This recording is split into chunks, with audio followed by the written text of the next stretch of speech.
Good afternoon, I'm Bakyar Sanova and you are watching A News. Let's see the top stories shaping our world. European Union received the latest trade proposal from the United States. European Commission President Ursula von der Leyen says, as EU leaders conclude summit in Brussels. US says there is no intelligence suggesting that Iran relocated its highly enriched uranium before recent US strikes. A powerful wildfire in Greece has reached residential areas, forcing people to evacuate their homes.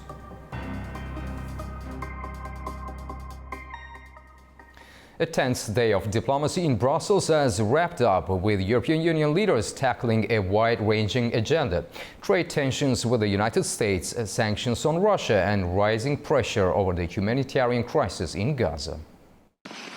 Transatlantic trade, the war in Ukraine and the humanitarian crisis in Gaza topped the agenda as European Union leaders gathered for a one-day summit in Brussels on Thursday. Top of the agenda, a possible trade agreement with the United States. European Commission President Ursula von der Leyen confirmed that Brussels has now received Washington's latest proposal. Today, we received the latest US document for further negotiations. We are assessing it as we speak right now. So our message today is clear. We are ready for a deal. At the same time, we are preparing for the possibility that no satisfactory agreement is reached. This is why we consulted on a rebalancing list. And we will defend the European interest as needed. In short, all options remain on the table. The renewed push for a deal comes ahead of a July deadline that could trigger sweeping new tariffs. EU leaders say European industries are already feeling the pressure. I pointed out the chemical industry, the pharmaceutical industry, mechanical engineering, the steel, aluminium and automotive industries. They are currently all burdened with such high tariffs that it really endangers the companies. France echoed calls for urgency, but with caution. President Emmanuel Macron warned against accepting what he called an unbalanced deal and insisted the EU must preserve its regulatory autonomy. We want to conclude quickly because it is in our collective interest, but we do not want to conclude quickly at any cost. While EU officials remain hopeful, the White House has suggested that the tariff deadline could still be extended, though it's ultimately up to President Donald Trump. Negotiators on both sides say talks are ongoing. Beyond trade, EU leaders endorsed a 6-month extension of sanctions against Russia. The new package, expected to be formally approved in the coming days, comes as Russia's war in Ukraine enters its 4th year. Ukrainian President Volodymyr Zelensky addressed the summit via video link, urging greater military and financial support. But his country's stalled EU accession remains blocked by Hungary amid ongoing tensions with Brussels. Meanwhile, Hungary and Slovakia voiced concerns over the EU's roadmap to phase out Russian fossil fuel imports by 2027, seeking guarantees to protect their energy security. Diplomats say a compromise could unlock the sanctions package by Friday. On the Middle East, the summit took a cautious position on Israel's military operations in Gaza. Leaders reviewed a critical EU assessment that cited potential human rights violations, including attacks on hospitals and the obstruction of humanitarian aid. The Brussels summit concluded with EU leaders outlining next steps on trade, sanctions and regional conflicts, ahead of a series of high-level international meetings scheduled for the summer. China's Foreign Minister Wang Yi is set to begin a week-long diplomatic mission across Europe with stops in Brussels, Berlin and Paris. The visit comes just ahead of the China-EU Leaders Summit in Beijing next month and is aimed at easing trade tensions and strengthening ties with key European powers. Our Mahnur Maktoum has more from Beijing. China's Foreign Minister Wang Yi is expected to embark on a week-long journey to Brussels, Germany and France starting June 30th in a strategic diplomatic push ahead of the upcoming China-EU Leaders Summit in Beijing in July. In Brussels, Wang Yi will lead the 13th round of China-EU high-level dialogue, along with the EU Foreign Policy Chief, Belgian Prime Minister and Foreign Minister. The talks will address the ongoing trade friction, geopolitical situation and future cooperation. He will then head to Germany, where he will co-chair the China-Germany high-level dialogue on diplomacy and security, amid the growing debate in Berlin over reducing economic reliance on China. His next stop will be Paris, where he will lead the China-France high-level dialogue on people-to-people exchanges, reflecting China's soft power agenda. These visits reflect China's efforts to stabilize relations with the major EU powers, especially as the economic and geopolitical climate continues to intensify. Manur Maktoum, A News, Beijing. After a month of tension and stalled negotiations, the United States and China have taken a major step toward easing their trade dispute. The two sides have finalized a framework agreement that touches on critical issues like tariffs, rare earth exports and visa restrictions. China on Friday confirmed the details of a framework to implement the Geneva trade talks consensus with the US, following President Donald Trump's announcement that a new trade agreement had been signed earlier this week. The Chinese Commerce Ministry stated it would approve export applications for controlled items in line with regulations, while Washington agreed to cancel a series of restrictive measures. Though Trump gave few specifics, Commerce Secretary Howard Lutnick said the deal was signed and sealed, with both sides agreeing to expedite rare earth mineral shipments to the US. These critical materials are essential for sectors like electric vehicles, semiconductors and defense, and have been a focal point of the negotiations. The US and China have been locked in a trade conflict since 2018, when Washington began imposing steep tariffs on hundreds of billions of dollars worth of Chinese goods, citing unfair trade practices and intellectual property theft.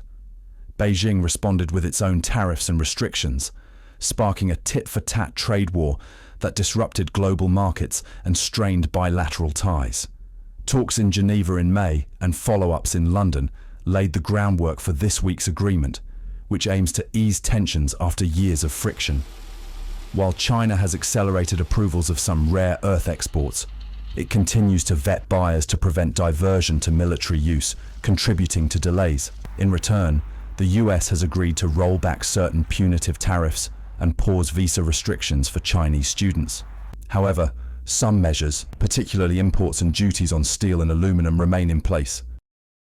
Vietnam's top garment exporters, many with workforces made up mostly of women, are hoping trade talks with the United States don't derail its business.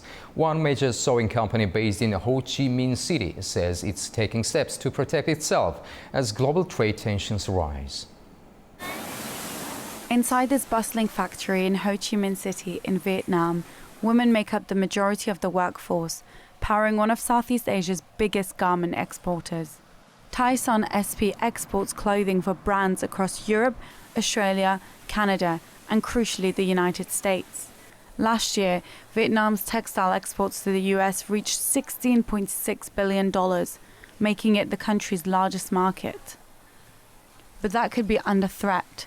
As the Trump administration reopens trade talks with the country, the company fears that new tariffs could disrupt a fragile supply chain. To stay ahead, Tyson is diversifying, attending fashion expos and seeking clients in China, Kazakhstan and the Middle East.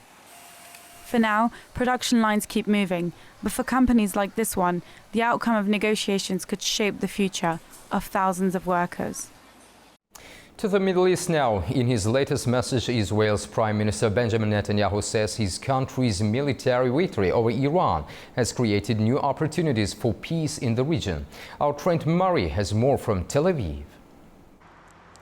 Prime Minister Benjamin Netanyahu has hinted that his government may be working on some sort of ceasefire agreement within Gaza, as well as an expansion of the Abraham Accords, effectively normalising relations with further Arab countries. In a short but carefully worded video online. The Prime Minister said that Israel fought with strength against Iran and achieved a great victory.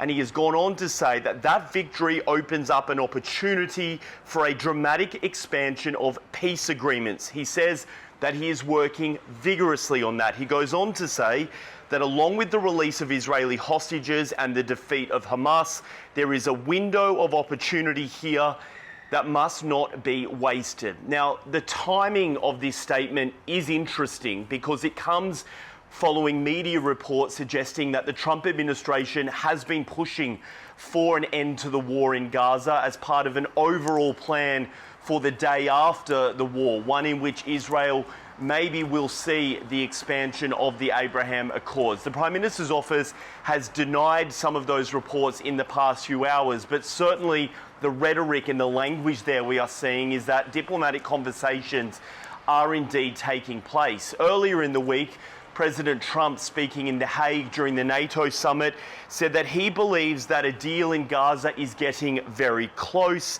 and that great progress is being made. Similar sentiments from Hamas, who in an interview with the BBC earlier this week said that it is engaged in intensive contacts aimed at reaching a ceasefire agreement. But they did add that they have not received any new proposals so far. This comes, of course, after Egypt and Qatar-mediated efforts stalled back in May amid disagreements over the terms of a deal. But it seems the rhetoric both here in Tel Aviv and also across the region suggests that after 630 days of war, diplomatic efforts are indeed being made once again to try and bring an end to the conflict between Hamas and Israel. Trent Murray for A News, Tel Aviv. U.S. Defense Secretary Pete Hegseth said he has seen no intelligence indicating Iran relocated its highly enriched uranium before recent U.S. strikes on its nuclear facilities. His comments follow reports suggesting Iran moved its 60% enriched uranium from Fordo ahead of the attack.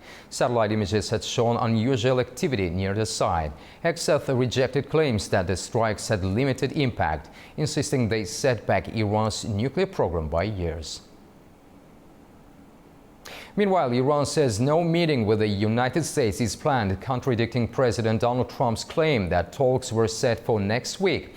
Foreign Minister Abbas Araghchi said Tehran is still deciding whether diplomacy serves its interests after earlier rounds collapsed following U.S. and Israeli strikes on its nuclear sites. Trump has unveiled a new offer to Iran, $30 billion in aid funded by Arab Gulf allies for civilian nuclear program without enrichment, plus the release of $6 billion in frozen Iranian assets. A powerful wildfire in Greece has reached residential areas, forcing people to evacuate their homes. The blaze broke out near Palaia Phocaia, a seaside town in East Attica, and is spreading rapidly as authorities take emergency measures. With a high risk of wildfires expected this year, Greece has increased the number of firefighters to a record 18,000 people. A large wildfire that broke out near the coastal town of Palaia Phocaia, about 40 kilometers south of Athens, has spread to residential areas. Strong winds have fueled the spread of the flames, prompting people to leave their homes at 4 seaside towns. With temperatures in the affected area reaching 38 degrees Celsius, the Greek Fire Service has deployed 130 firefighters, supported by 12 water-dropping aircraft and 12 helicopters. Footage shared on social media shows water being dropped onto the flames, with thick smoke rising into the sky. According to official reports, several residential and holiday homes have been completely destroyed. Authorities have not yet released the exact number of evacuees. Due to an increase in wildfires and floods linked to climate change, Greek authorities say it has spent hundreds of millions of euros in recent years to combat natural disasters. The government has also boosted compensation payments and invested in modern firefighting equipment. With a high risk of more wildfires expected this year, Greece has increased the number of firefighters to a record 18,000. Weather forecasts suggest cooler temperatures in the coming days, but the wildfire risk remains high. Venice is hosting what many are calling the wedding of the century as Amazon founder Jeff Bezos and journalist Bezos-Sanchez begin 3 days of lavish celebrations. With a guest list full of celebrities and political figures, the event has sparked both excitement and protest in the historic city. Tight security, growing protests, and a guest list stacked with global elites. Venice is the backdrop for what's being called the wedding of the century, as Amazon founder and fourth richest person in the world. Jeff Bezos and journalist Bezos-Sanchez kick off 3 days of multi-million-dollar celebrations. Around 250 high-profile guests, including Queen Rania of Jordan, Oprah Winfrey, Leonardo DiCaprio, Bill Gates, and US President Donald Trump's daughter Ivanka Trump and her husband Jared Kushner have arrived in the city. Many were seen entering the cloisters of Madonna dell'Orto, where Thursday night's open-air welcome was held. The couple is set to exchange vows on Friday on the small island of San Giorgio, opposite St. Mark's Square, with celebrations continuing through Saturday at the historic Arsenale. With an estimated $50 million price tag, the wedding has drawn backlash from locals and activists who accuse the couple of turning Venice into a private stage for the ultra-wealthy. Not all of Venice welcomed him because there are citizens who have totally rejected the economic system he supports, a system that wants us to compete with each other. However, Bezos and Sanchez have donated more than €1 million to protect Venice's fragile lagoon. Meanwhile, strict security measures have grounded drones, paused gondola traffic, and kept luxury yachts stationed along the Adriatic, as Venice watches closely, divided between spectacle and protest.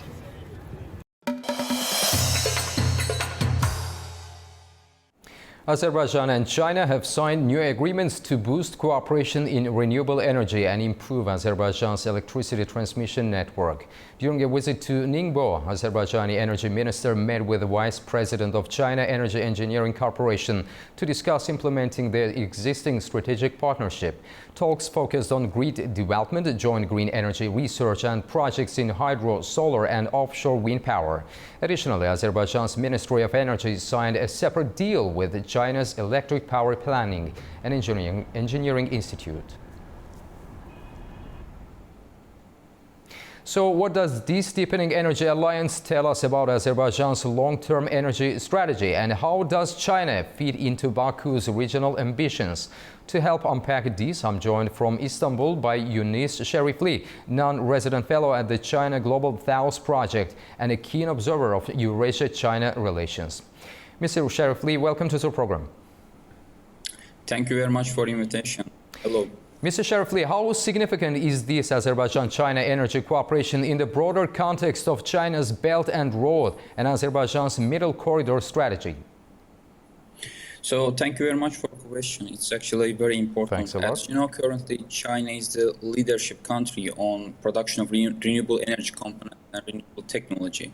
And we know that approximately 90% of solar supply chain and almost 60% wind power supply chain controlled by China.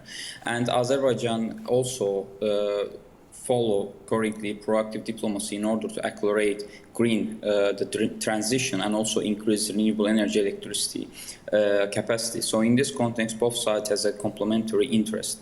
And as a result of which in the last 2 years, we saw a range of agreements. It's very useful because this type of agreements helps to China export more component to new and vast market, which is Azerbaijan. And it's also adopt Azerbaijan interest because it helped to Azerbaijan to facilitate its renewable energy capacity, increase renewable energy electricity, and also accelerate this green transition. In addition to that, it's also helped to Azerbaijan to in future transfer some technology from China in order to localize production and follow and increase and promote its economic diversification. Mr. Sharifli, what practical impact can we expect from the establishment of the proposed Joint Green Energy Research Center in Azerbaijan? Yes, absolutely. That's the one of them. And currently, as you know, there is a discussion with different Chinese stakeholders on localization of some renewable energy component on wind power and solar power, which is very important because we know that renewable energy projects such as solar farms and wind farm itself already create new job employments for the local people. And in addition to that, it's also improved the public health because it's reduced the carbon emission. However, the localization of project and creation of the common research center is very helpful to facilitate and transfer at least some part of the know-how and technology, and also contribute the skills, human capital in Azerbaijan, which means that it's also increased the pool of skilled, the local people and technicians in Azerbaijan, which again promote economic diversification in the long term. Mr. Sharifli, what does this growing bilateral energy relationship tell us about China's long-term economic and geopolitical interests in the South Caucasus? Yes, absolutely, because we know that it's China, South Caucasus is not the only the region that China currently expands its renewable energy. Actually, the influence, we saw the same pattern in Central Asia, Latin America, and Africa. So it's a growing trend from China, and that's why it's also very important to for Azerbaijan, also other countries, to align their national development strategy with China's national development strategy in order to find the common way and the common ground and follow more profitable and also beneficial partnership. In this context, we saw that Azerbaijan already followed it. As you mentioned, the Research Cooperation Center and ongoing discussion on localization is very important to increase economic benefit, and also it's very important to Azerbaijan to reach its climate target and reduce the carbon emission, accelerate its green transition, export in the future renewable energy electricity through the green energy corridor to European Union. Yunus Sharifli, thank you for sharing your insights with us. We greatly appreciate your time and expertise. Thank you very much. Thank you very much for your invitation. Azerbaijan and Iran entering a new renewed phase of constructive dialogue with a new ambassador in place and growing political will on both sides. The two countries are signaling a firm commitment to cooperation despite recent regional tensions. President of Azerbaijan Ilham Aliyev received the credentials of Mojtaba Demircioglu, Iran's newly appointed ambassador to Azerbaijan. During their meeting, both sides emphasized their commitment to deepening bilateral relations based on friendship, mutual respect, and non-interference. President Aliyev recalled his recent phone call with Iran's president and highlighted the positive reception of Iranian presidential candidate Masoud Pezeshkian's visit to Baku, calling it a turning point in bilateral relations. He also condemned false narratives in the media aimed at damaging ties amid recent Iran-Israel tensions, calling such claims baseless.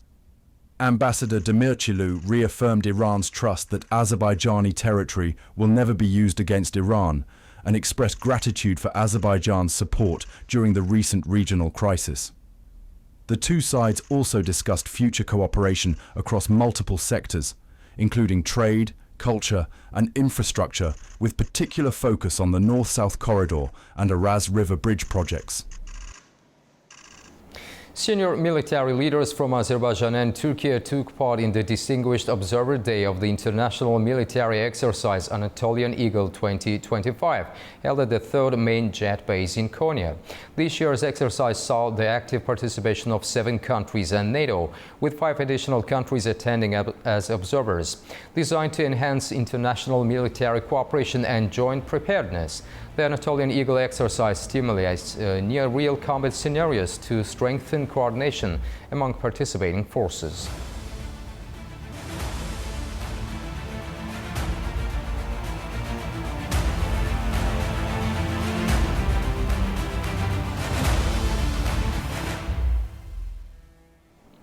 Tensions erupted at the residence of all Catholicos of all Armenians in Echmadzin after Armenian security forces attempted to detain Archbishop Mikhail Ajapayan, head of the Shirak diocese, on charges of publicly calling for the overthrow of the constitutional order.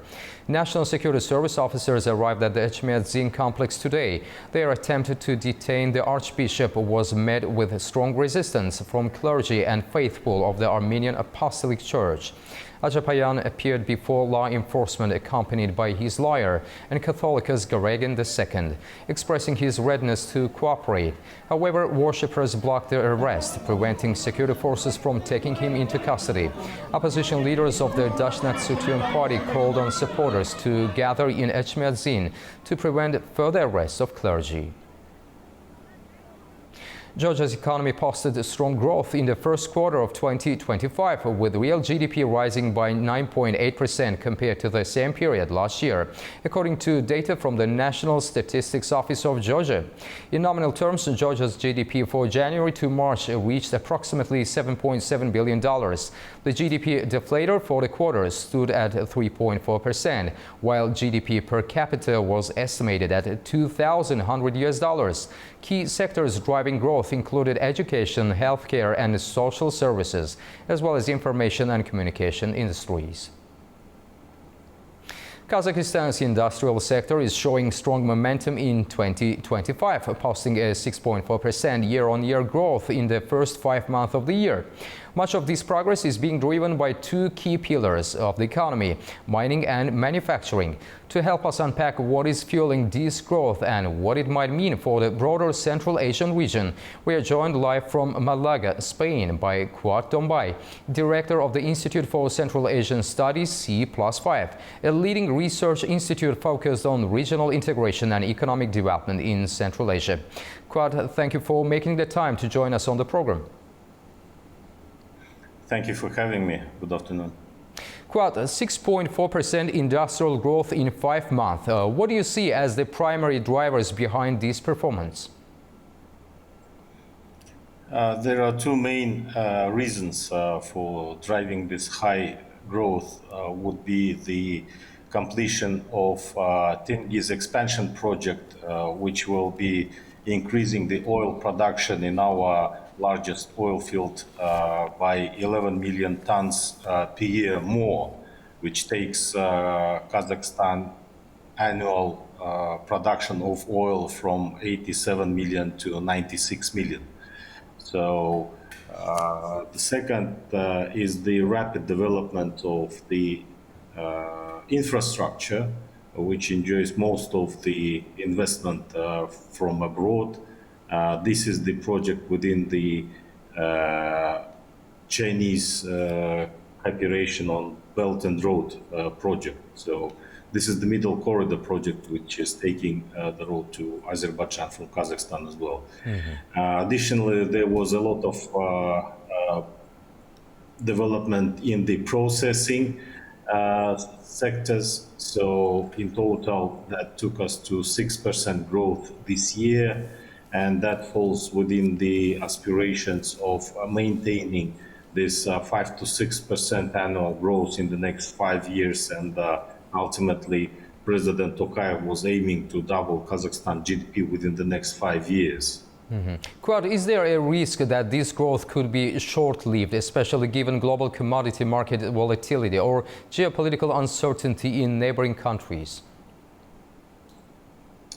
Of course, there are certain risks. We are not immune from the global trends, but I would say in terms of the building the transitional and transportation projects, it's already committed funds in the infrastructure. So I would provide maybe like 60 to 70% probability that the aimed figures will be supported and achieved, more or less, because we are also, most of our growth in infrastructure, etc., will be tied up to China, with whom we have direct borders. And I'm more than sure that this trade will be expanding as it has been expanding in the last 3-4 years. Last year, our trade with China increased to $40 billion, which is already taking China as our largest trade partner, and this trend will be growing further on. Tombai, thank you once again for your valuable insights and for joining us from Malaga. We appreciate your time and expertise. Thank you. Thank you very much.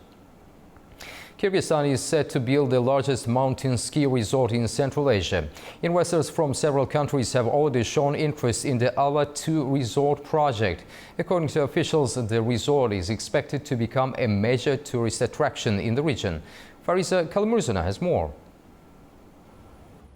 Kyrgyzstan is steadily moving forward with building the Ala-2 resort, which will be the biggest ski resort in Central Asia. This major tourism project is located in the Issyk-Kul region and includes 3 main resort areas. The entire complex will cover about 4,000 hectares. Zharkanbek Maksutov, director of Ala-2 resort, announced that the resort will have a natural snow retention system, allowing the ski season to last up to 7 months. Construction is expected to be completed by the end of 2026, and at that time the resort will offer around 250 kilometers of ski slopes, 2 cable car lines totaling 4 kilometers, and modern engineering and social infrastructure. Work started 2 years ago, including building roads, power stations, water supply and wastewater treatment plants. The resort is planned to welcome up to 850,000 visitors a year and create around 5,000 jobs. President Sadr Japarov is personally overseeing the project, highlighting its importance for Kyrgyzstan's economy and its place on the world stage. At the same time, Kazakhstan is also focusing on developing winter tourism. Near Almaty, there are plans to build a new ski resort inside the Ile-Alatau National Park. To do this, authorities want to transfer about 20,000 hectares of protected land to the city administration. Together, these projects show that Central Asia is becoming an important region for global tourism. But rapid development and competition for investment also bring challenges like protecting the environment and ensuring growth is sustainable. Farisa Kalimurzuna, A News, in Almaty, Kazakhstan. Afghanistan's diplomatic ties continue to strengthen on the international stage. The Taliban announced that ties with Turkey has upgraded to ambassadorial level. Our correspondent Tamim Bahis reports more from Kabul. In Ankara, a major diplomatic milestone was marked as Afghanistan's acting foreign minister Amir Khan Muttaqi announced the elevation of bilateral ties between Kabul and Ankara to full ambassadorial status. During a meeting, Minister Muttaqi introduced Saniullah Farahmand as the new ambassador extraordinary and plenipotentiary of Afghanistan to Turkey. This move positions Turkey as the 6th country to recognize diplomatic relations with Afghanistan at this level, following in the steps of China, Pakistan, Russia, the UAE and Uzbekistan. The announcement is being seen as another step by Kabul to legitimize its government on the international stage. While the upgrade in ties may not equate to full diplomatic recognition, it does allow for greater coordination on issues like trade, migration and regional security. Turkey has long been a key player in Afghan affairs, historically maintaining dialogue even in periods of political transition. With Turkey's latest move, Afghanistan government gains another diplomatic foothold, although challenges remain in seeking broader international legitimacy. This is Tamim Bahis in Kabul for A News. That's all we have for now. Thank you for watching and stay tuned to A News.